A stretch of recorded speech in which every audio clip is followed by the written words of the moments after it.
Hello smarties, welcome back to SC educators.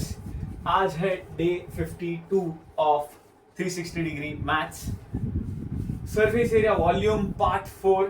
Success is the result of choosing discipline again and again. क्या beautiful quote है, सच बात है एकदम। Success तभी मिलेगी अगर डिसिप्लिन कंटिन्यूएशन में है, वरना तो ब्रेक लगता है तो वो ब्रेक ही इतना लंबा चला जाता है। सो सबसे पहले first question, volume of cylinder of a base radius 1 centimetre and height 1 centimetre is super easy question यार। सिलेंडर की बात चल रही है, यानी पाई आर स्क्वायर एच। 1 पुट किया तो 1 का square 1, 1 into 1 is 1, 1 into pi is pi. So pi centimetre cube volume होगा। बहुत ज्यादा इजीएस्ट क्वेश्चन था मेरे पूरे 360 डिग्री मैथ सीरीज में मेरे हिसाब से। तो आगे बढ़ते हैं। Two cones have their heights in the ratio 1:3 and radii in the ratio 3:1.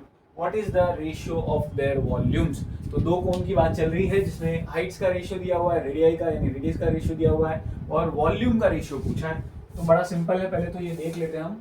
h1/h2 कितना दिया है 1/3 और r1/r2 कितना दिया हुआ है 3/1। अब v1/v2 वॉल्यूम का रेशियो जानना है, which is 1/3 pi r1 square h1 1/3 pi r2 square h2 1/3 pi cut.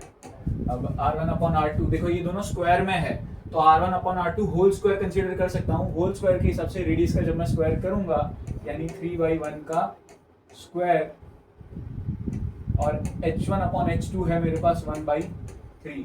अब बहुत ज्यादा एक्सट्रीमली टैलेंटेड होने के चलते 3 काट मत देना।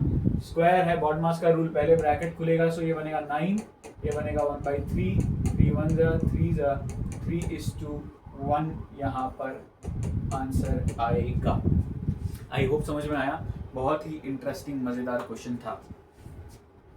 Next, a hemispherical depression is cut off from one face of a cubical wooden block such that the diameter 14 cm of the hemisphere is equal to the edge of the cube. हो क्या है, ध्यान से समझते हैं। एक cube है, उस क्यूब में से हेमिस्फीयर कट हो रहा है। इसको थोड़ा सा आप ऐसे विजुअलाइज कर सकते हो। आप लोगों ने फंक्शंस में वगैरह में देखा होगा, वो आइसक्रीम का बड़ा सा बॉक्स जैसा होता है और उसमें से वो स्कूप निकालता है। तो वैसा ही कुछ हो रहा है, लेकिन बस फर्क ये है कि उस बक्से में से जो स्कूप निकल रहा है ना, वो पूरा एज टू एज निकल रहा है, ठीक है ना, एज टू एज एग्जैक्टली पूरा बड़े से बड़ा जितना सर्कल का हेमिस्फीयर निकल सकता है, सर्कुलर हेमिस्फीयर निकल सकता है, उतना बड़ा यहाँ से स्कूप निकल रहा है। क्वेश्चन में तो ये चीज बता दी है। अब आपको क्या बोला है आगे, डायमीटर 14 सेंटीमीटर है। तो याद रखना जो यहाँ पर बॉक्स होगा उसका जो साइड है, एज जो है वो कितना है, वो 14 ही हो जाएगा, इक्वल टू द एज बोला भी है। तो मेरे पास यहाँ पे क्यूब के लिए क्या दे रखा है, a = 14 सेंटीमीटर और हेमिस्फीयर के लिए हमको दे रखा है रेडियस = 7 सेंटीमीटर, क्योंकि एज का आधा होगा, सीधी सी बात है। Determine the surface area of the remaining solid. तो पहले तो लॉजिकली दिमाग से समझो यहाँ पर रिमेनिंग सॉलिड शेप होगा कैसा, उसमें सरफेस क्या क्या होगा।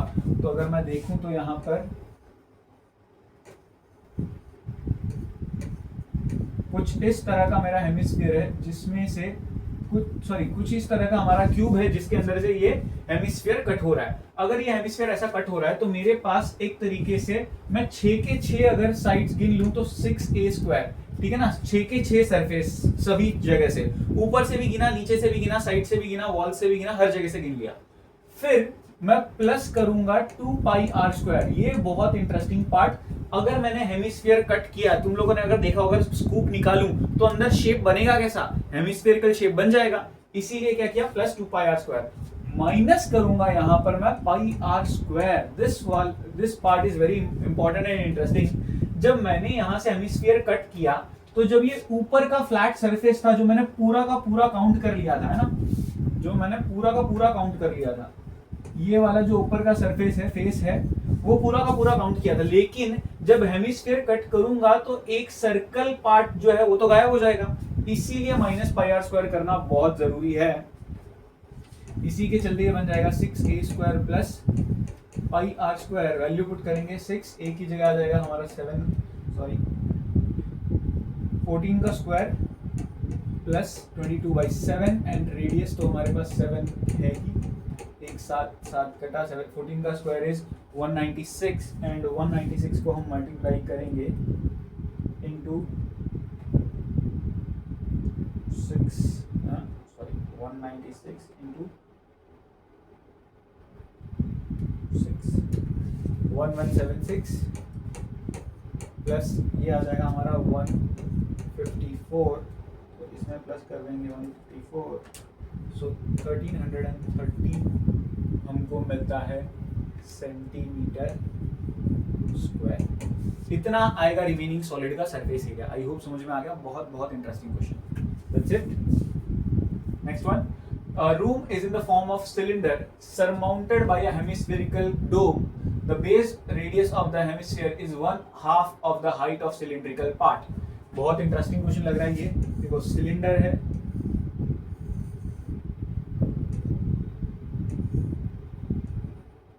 सिलेंडर के ऊपर क्या है, सरमाउंटेड बाय अ हेमिस्फेरिकल डोम। इसके ऊपर लगा पड़ा है एक हेमिस्फेरिकल डोम। अब क्या बोला है, the base radius of the hemisphere, the base radius of the hemisphere is 1/2 the height of cylinder। देखो अगर हाइट जो है ये मैं x मान लूं तो ये जो रेडियस है वो कितना हो जाएगा, x/2। आई होप लॉजिक समझ में आया। This one is very very important. जो भी हाइट है उसका आधा होगा। अब यहाँ पर एक मन में डाउट जरूर आएगा, क्वेरी जरूर आएगी यहाँ पर कि सर ये 1/2 बोला है तो ये तो 1/2 मिक्स फ्रैक्शन में होगा, जिसको सिंप्लीफाई करेंगे तो हम 3/2 होगा, विच इज इनकरेक्ट। यहाँ इंग्लिश के साथ खेला जा सकता है। अगर 1.5 बोला होता तो 100% ये लेते फॉर श्योर, लेकिन 1.5 नहीं बोला है तो ध्यान रखना इस चीज को, ठीक है ना। कुछ इस तरीके से अब हमको इसका वॉल्यूम दे रखा है तो सिंपल सी बात है, volume of room will be equals to, दिया हुआ है हमको 1408/21। यहाँ पर वॉल्यूम ऑफ रूम क्या हो जाएगा, देखो ये अगर x/2 है तो ये वाला पार्ट भी x/2 होगा, इतना तो मैं बता दूं। हाँ, वॉल्यूम ऑफ रूम क्या हो जाएगा, सीधी सी बात है, πr² प्लस इसका हो जाएगा 2/3 πr³ इक्वल्स टू 1408/21। अब इन दोनों में थोड़ा सा सिंप्लीफिकेशन करते हैं। ये जो मेरा हाइट है और रेडियस है, इनकी वैल्यूज x और x/2 इसके फॉर्म में पुट कर देते हैं।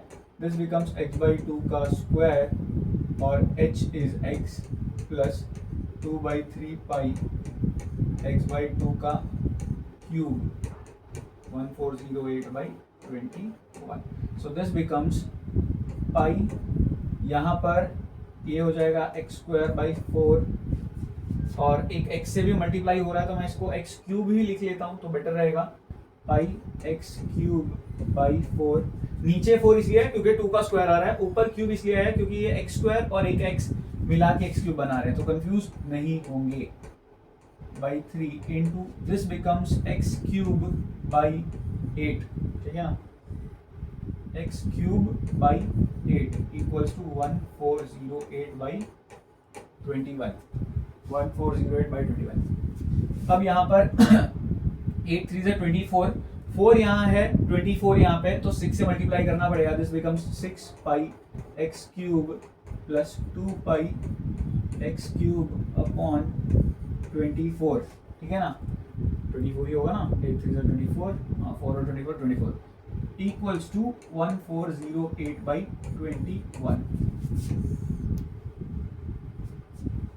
नेक्स्ट यहाँ पर ये दोनों को अगर मैं ऐड करूं तो कितना आ जाएगा मेरा, 8 x³/24 इक्वल्स टू 1408/21।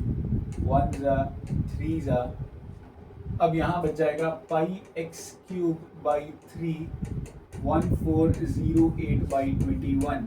सो यहाँ पर ये पाई की वैल्यू भी 22/7 हम उस साइड भेज देते हैं। सो x³ हो जाएगा यहाँ पे 1408 × 3/21। ये जो 3 है इसे उस साइड भेजा है और पाई की वैल्यू जो 22/7 होती है उस साइड जाएगी तो 7/22 हो जाएगी। अब यहाँ पर कटिंग करते हैं, 3 1 जा 3 7 जा 7 1 जा 7 1 जा, इतना बचता है, इसको कट करते हैं 2 11 जा और ये भी कटेगा 2 से, तो 7 0 4।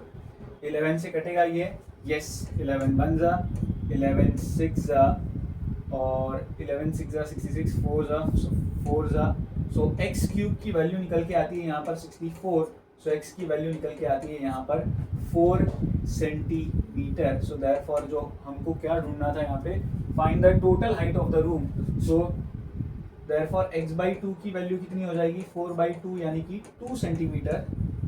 सो टोटल हाइट जो हमको पूछी गई थी वो मेरी निकल के आती है यहाँ पर, देखो x वाला पार्ट और x बाई 2 वाला पार्ट इतना पूरा मिलाएंगे तो टोटल हाइट होता है x और x बाई 2 मिला के। So x is 4, x by 2 is 2, so 2 plus 4 is 6 metre, sorry centimetre नहीं आएगा यहाँ पे, 6 मीटर मेरा फाइनल आंसर निकल के आएगा। Super question, very very interesting, ध्यान से समझना। Next, due to heavy floods in a state, thousands were rendered homeless. 50 schools collectively decided to provide place and the canvas for 1500 tents and share the whole expenditure equally. The lower part of each tent is cylindrical with base radius 2.8 meter and height 3.5 meter, and the upper part is conical with same base radius but of height 2.1 meter. ठीक है, tent बनाने का सोचा है और tent का कुछ scenario ऐसा है कि हमारे पास इस तरह का टेंट बन रहा है और ऊपर से कॉनिकल है, ठीक है ना, इतनी इंफॉर्मेशन है हमारे पास। अब हाइट वगैरह जो भी चीज़ दी वो लिख लेते हैं। The cylindrical with base radius, height जो है सिलिंड्रिकल पार्ट की वो 3.5 मीटर है, जो कॉनिकल पार्ट है उसकी हाइट जो है वो भी हमको दे रखी है 2.1 मीटर। रेडियस दोनों का ही सेम है, कितना है रेडियस, 2.8 मीटर, ठीक है, इतना सब कुछ तो मेरे पास है। If the canvas used to make the tents cost 120 per metre square, find the amount shared by each school to set up the tents. Super interesting question, logical question है, ध्यान से समझते जाना। कितनी स्कूल्स, कितने 50 स्कूल्स और कितने tents है, 1500 tents shared by each school. तो सबसे पहले तो एक स्कूल टेंट कितने बना रही है वो देख लेते हैं। 1500 टेंट से डिवाइड बाय मैं 50 कर दूं, 30, ठीक है ना। 30 टेंट का कॉस्ट एक तरीके से हमको निकालना पड़ेगा क्योंकि एक स्कूल 30 टेंट बना रही है। मुद्दे की बात इतना तो समझ में आ गया। दूसरी चीज यहाँ पर area of canvas required to make 1 tent, ठीक है ना। एक टेंट के लिए कितना लग जाएगा, pi r l plus 2 pi r h, pi r common निकल जाएगा, अंदर बच जाएगा l plus 2h। Slant height की वैल्यू नहीं है तो स्लैंट हाइट यहाँ पर ढूंढना पड़ेगा। देखो ये रहा हमारा हाइट जो कि 2.1 दिया हुआ है, स्लैंट हाइट ढूंढना पड़ेगा तो सीधा सीधा प्योरली कैलकुलेशन कर लेते हैं। एल स्क्वायर इक्वल्स टू 2.1 का स्क्वायर 4.41 होगा प्लस 2.8 का स्क्वायर जो है वो निकल के आएगा 7.84, ठीक है ना। आप लोग सोच रहे होंगे सर कैलकुलेटर से तो कोई भी कर लेगा, लेकिन मुद्दे की बात इतना ही है 28 को 28 से मल्टीप्लाई कर दो, 2 डिजिट के पहले डेसिमल ले लो, लॉजिकली वही करेंगे, ठीक है ना। इस 7.84 में अगर मैं 4.41 ऐड कर दूं तो 12.25 मिलता है और इसका स्क्वायर रूट ढूंढना बहुत आसान है। इस 25 को मैं इग्नोर ही करता हूँ और 12 जो है कौन से दो कंसेक्यूटिव नंबर्स का मल्टीप्लिकेशन है, 3 और 4, तो जो छोटा वाला नंबर है वो आ जाएगा और पॉइंट लग जाएगा 25 का रूट यानी कि 5, सो 3.5 मीटर यहाँ पर मेरा स्लैंट हाइट निकल के आ जाएगा, ठीक है ना। स्लैंट हाइट मुझे मिल गया 3.5 मीटर। अब वैल्यूज के साथ खेल लेंगे बाकी का, पाई कुछ दिया नहीं है, सो 22/7, रेडियस मेरे पास 28/10। स्लैंट हाइट की वैल्यू डेसिमल में ही यूज कर लेते हैं, 3.5 प्लस हाइट 2.1 है उसका डबल 4.2, 1 जा 4 जा, सो दिस बिकम्स 88/10 और यहाँ पे आ जाएगा 437, 7.7 मल्टीप्लाई कर देंगे 88 इंटू 0.77 एक तरीके से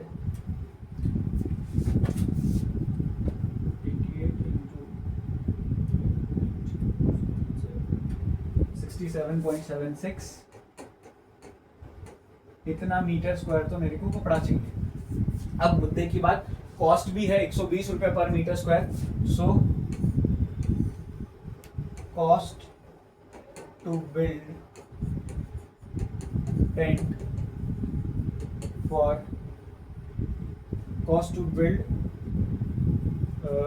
फॉर ईच स्कूल, ठीक है ना। ये चीज आपको दिखानी पड़ेगी। एक स्कूल 30 टेंट बनाएगी, कैसे? 1500 टेंट टोटल बन रहे हैं और टोटल स्कूल्स कितनी है? 50। तो एक स्कूल को कितने टेंट बनाने पड़ेंगे? 1500 divide by 50, that is 30। So this becomes 120 into 30 into 67.76। So into कर देंगे 120 और इंटू कर देंगे हम 30। सो दिस बिकम्स 2,43,936। 2,43,936 इतना रुपया देना पड़ेगा। आई होप समझ में आया। बहुत बहुत इंटरेस्टिंग क्वेश्चन था। नेक्स्ट वन, वो केस स्टडी। ये केस स्टडी तो देखी होगी किसी ना किसी ने स्कूल में फॉर श्योर। हमको दिया है गोल्फ बॉल है, इस तरह का दिखता है, ये सब चीज़ें हमको पता है। मुद्दे की बात इतनी ही है कि in the figure golf ball has diameter golf ball का 4.2 दे रखा है। The surface has 315 dimples. ये जो हेमिस्फीयर बने हुए हैं ना अंदर, ये डिम्पल्स आपको पता ही है गोल्फ बॉल में होते हैं जैसे, तो उसका रेडियस 2.2 mm दिया हुआ है, ठीक है, 2 मिलीमीटर। अब क्या बोला है? Find the surface area of one such Dimple. Super easy question first part को, ठीक है ना। सरफेस एरिया इक्वल्स टू, अब शेप क्या है हमारा? हेमिस्फीयर, सो 2πr² लगा दूंगा। 2 की value 22/7 and radius is 2 mm, so 2 into 2, so this becomes 2 to the 4, 4 to the 8, 22 into 8 divided by 7, 25.14 millimetre square, ठीक है। mm स्क्वायर आएगा, ठीक है ना क्योंकि यहाँ पर दे रखा है रेडियस 2 mm है। अब इसके बाद second part, find the volume of material dug out to make one such dimple. बहुत सिंपल है, वॉल्यूम ढूंढना है सिर्फ। वॉल्यूम कितना हो जाएगा? सेम चीज ही करनी है हमको। 2/3 पाई की वैल्यू, सीधा फॉर्मूला नहीं लिख रहा हूं मैं, डायरेक्ट वैल्यू पुट कर रहा हूँ। पाई r³ मतलब 2 into 2 into 2। सो सिंपली हमको क्या करना है? अब पिछली बार से एक 2 एक्स्ट्रा बढ़ गया, तो यहाँ पर 22 into 16 divide by 22 into 16 divide by 21, so this becomes 16.76 इतना मिलीमीटर क्यूब। ये एक तरीके से एक डिम्पल का वॉल्यूम होगा। आगे पूछा है find the total surface area exposed to the surroundings. यहाँ पर टोटल सरफेस एरिया ढूंढना है, तो थोड़ा सा इंटरेस्टिंग पार्ट है, लॉजिक है, ध्यान से समझेंगे, ठीक है। Total surface area exposed to the surroundings. अब मुद्दे की बात यह है, total surface area exposed to the surroundings होगा क्या?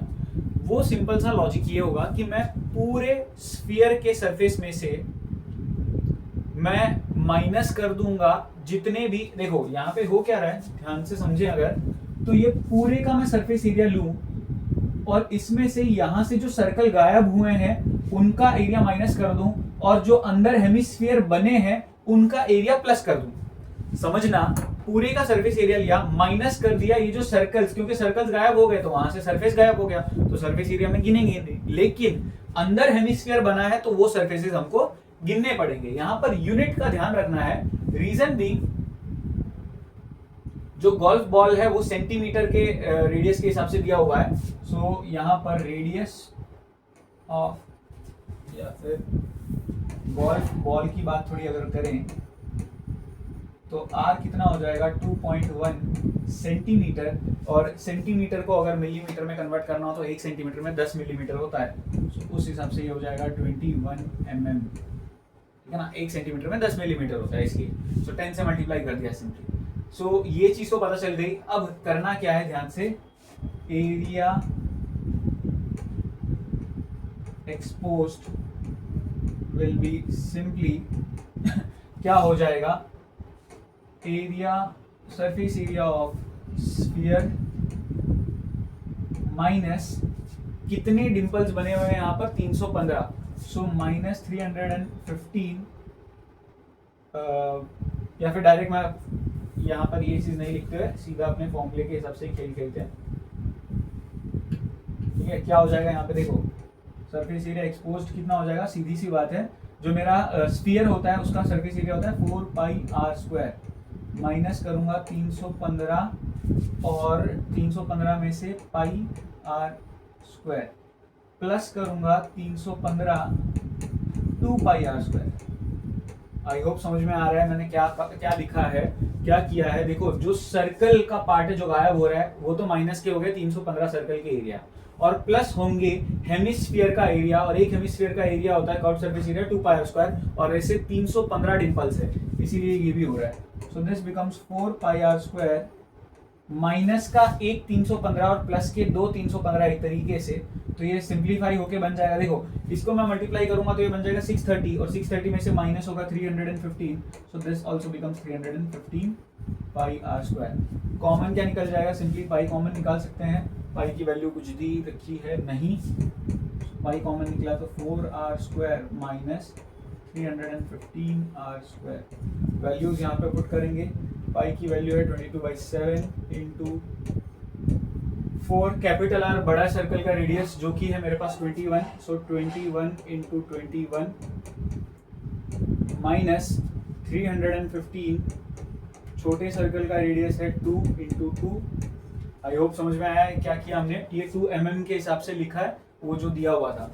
अब इसको सिंप्लीफाई करेंगे 22/7, सो दिस बिकम्स, थोड़ा सा फटाफट कैलकुलेट करेंगे, 1764 माइनस 315 इंटू 4 1260 माइनस 1764, तो ये बन जाएगा 22/7 इंटू 504 1, इसकी वैल्यू सिंप्लीफाई करने पर हमको मिलती है 1584। इतना एक तरीके से मिलीमीटर स्क्वायर एरिया एक्सपोज्ड होगा, ठीक है ना। आई होप सम एकदम सही किया है, कुछ तो अच्छा नहीं होगा, हाँ 1584 एकदम सही है, परफेक्टली करेक्ट। एक पार्ट बच जाता है, find the volume of the golf ball. Golf ball का वॉल्यूम ढूंढने के लिए सिंपली पूरा वॉल्यूम और माइनस करने पड़ेंगे इस 315 का volume, so this becomes 4/3 pi R cube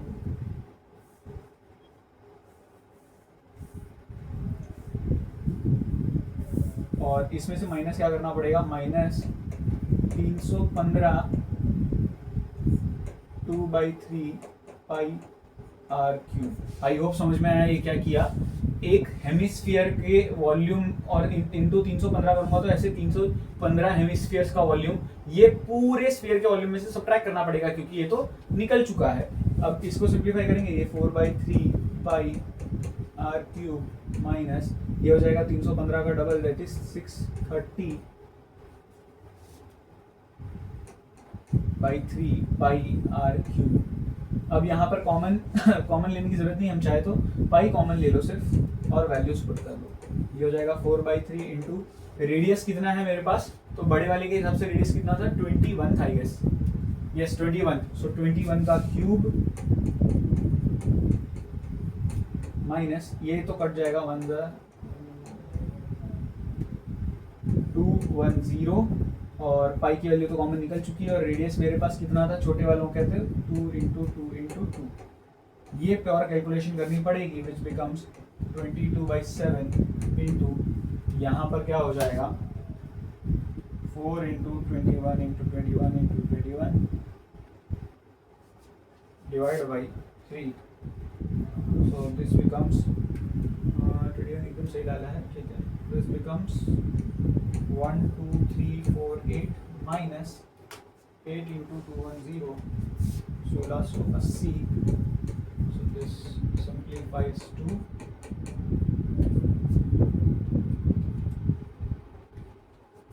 10,668 into 22 divide by 7 कुछ आता है 33,528 मिलीमीटर क्यूब। काफ़ी बड़ा सा आंसर है बट ये आ सकता है। आई होप समझ में आ गया, काफ़ी interesting. So that's it for the day. आज का कोड बता देता हूँ। आज का कोड है हमारा 6109 6109। आई होप सब कुछ समझ में आया होगा। Thank you so much for watching. मिलते हैं नेक्स्ट वीडियो में।